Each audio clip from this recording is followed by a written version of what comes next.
I was hanging by a thread, trying to say I'm not, but I'm in it over my head. That's when I figured out where it led, beginning to realize that you put me over the edge. The truth's not rigid, the rules aren't fair, the dark's too vivid, the light's not there. I start to give in, but I can't bear to put it all behind. I run into it blind like two-faced, caught in the middle, caught in the middle. Too late, counting to zero, counting to zero. You should have recognized it's too late for choosing sides. Two-faced, caught in the middle, caught in the middle. Two-faced.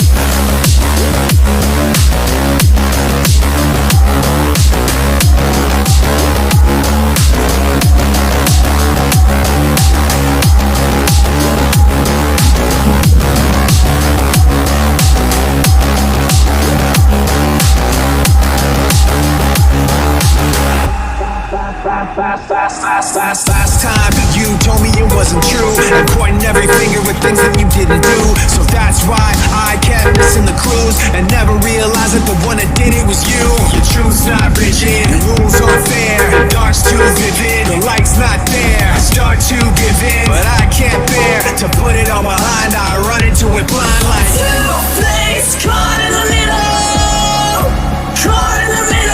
Too late, counting to zero, counting to zero.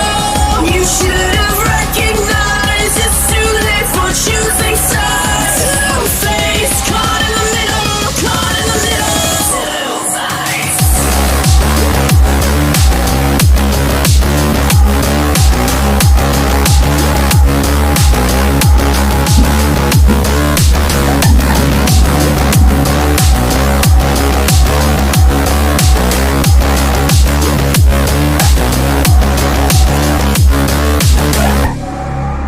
I can't hear myself think. I can't hear myself think. I can't hear myself think. Stop yelling at me! I can't hear myself